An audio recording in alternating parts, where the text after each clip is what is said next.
देखो नवीन पटनायक जी ने भी माना है कि उन्होंने बीजेपी को कुछ मुद्दों पे सपोर्ट किया और इससे उन्हें नुकसान हुआ।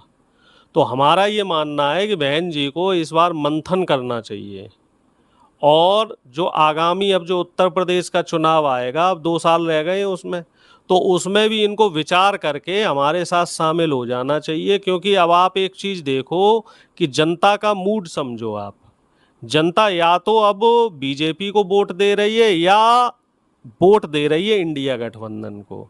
जो बीच की स्थिति में जो दल हैं, जो किसी कारणवश ना तो उधर रहे ना इधर रहे, तो उनको कहीं ना कहीं इस बार नुकसान हुआ है। आप दक्षिण से उठा के देख लो, जो बीआरएस पार्टी थी उनको नुकसान हुआ, उनका कोई सांसद नहीं आ पाया। इसके बाद आप देखो जगन मोहन रेड्डी, उनकी पार्टी को भारी नुकसान हुआ क्योंकि वो भी कहीं ना कहीं बीजेपी को सपोर्ट किया लेकिन खुल के बीजेपी के साथ नहीं रहे, ना खुल के हमारे साथ आए। इसके अलावा आप उड़ीसा की बात कर लो तो वहाँ भी नुकसान हुआ, कहीं ना कहीं बसपा का भी वोट परसेंटेज गिरा है। अगर बसपा का अलायंस हमारे साथ हो जाता तो हमें ऐसा लग रहा है कि बीजेपी उत्तर प्रदेश में 10 से ज़्यादा सीटें नहीं ला पाती।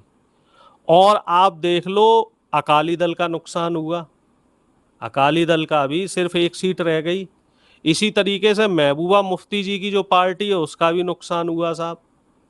तो कुल मिला जुला के अब ये है कि जो हमारा बहुजन समाज है और जो जनता है, अब वो एक चीज समझ गई है कि बीजेपी की जो डिवाइड एंड रूल वाली पॉलिसी है कि वोट 3 जगह बटे, एक तो इनका वोट तो उतना ही रहता है लेकिन ये लोग क्या करते हैं कि जो विपक्ष का वोट है उसको 3 जगह 4 जगह बांटने की कोशिश करते हैं।